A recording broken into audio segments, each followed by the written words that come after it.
ಗೌರಿಬಿದನೂರು ತಾಲೂಕು ಹುದುಗೂರು ಗ್ರಾಮದ ನಿವಾಸಿ ಲಾರಿ ಚಾಲಕ 36 ವರ್ಷದ ರಾಘವೇಂದ್ರ ಹಾಗೂ 33 ವರ್ಷದ ಪಾವನಿ ಮದುವೆಯಾಗಿ 5 ವರ್ಷ ಕಳೆದಿದ್ದು ಇವರಿಬ್ಬರಿಗೆ 4 ವರ್ಷದ ಗಂಡು ಮಗ ಕೂಡ ಇದ್ದಾನೆ. ಇನ್ನು ರಾಘವೇಂದ್ರ ಕುಡಿದು ಬಂದು ಕಳೆದ 5 ವರ್ಷದಿಂದ ಹೆಂಡತಿಗೆ ಕಾಟ ಕೊಡುತ್ತಿದ್ದು ಅಕ್ಕಪಕ್ಕದ ಮನೆಯವರು ಈ ಒಂದು ಕಾಟಕ್ಕೆ ಬೇಸತ್ತಿ ಹೋಗಿದ್ರು. ಪ್ರತಿದಿನ ಕುಡಿದು ಬಂದು ರಾಘವೇಂದ್ರ ಹೆಂಡತಿ ಜೊತೆ ಕಿತ್ತಾಡ್ತಿದ್ದು ಅಕ್ಕಪಕ್ಕದ ಮನೆಯವರು ಕೇಳಿಸಿಕೊಂಡು ಪ್ರತಿದಿನ ಕುಡಿದು ಬಂದು ಗಲಾಟೆ ಮಾಡ್ತಾನೆ ಅಂತ ಅಂದು ಕೂಡ ಸುಮ್ಮನಾಗ್ತಾರೆ. ಇನ್ನು ಸೋಮವಾರ ಮಧ್ಯಾಹ್ನ 3 ಗಂಟೆ ಸಮಯದಲ್ಲಿ ರಾಘವೇಂದ್ರ ಮನೆಯಿಂದ ಆಚೆ ಹೋಗಿದ್ದು ಪಕ್ಕದ ಮನೆಯವರಿಗೆ ಮತ್ತು ಕುಟುಂಬಸ್ಥರಿಗೆ ಕರೆ ಮಾಡಿ ಹೆಂಡತಿ ಪಾವನಿ ಮನೆಯಲ್ಲಿ ಬಿದ್ದು ಹೋಗಿದ್ದಾಳೆ ಅಂತ ಹೇಳಿದ್ದಾನೆ.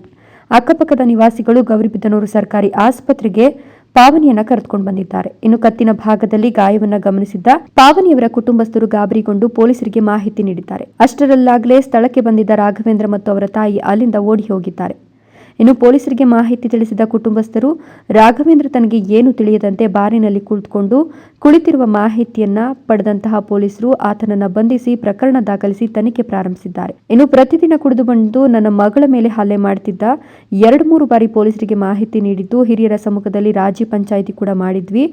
ಈಗ ನನ್ನ ಮಗಳನ್ನ ಕತ್ತು ಹಿಸುಕಿ ಕೊಂದಿದ್ದಾನೆ ಅಂತ ಪಾವನಿಯ ಅಮ್ಮ ಆರೋಪಿಸುತ್ತಿದ್ದಾರೆ. ಇನ್ನು ರಾಘವೇಂದ್ರ ಕುಟುಂಬಸ್ಥರು ಪಾವನಿ ಸಾವಿಗೆ ಮೂಲ ಕಾರಣ ಮೃತದೇಹ ನೋಡಲು ಕೂಡ ಯಾರೂ ಬಂದಿಲ್ಲ.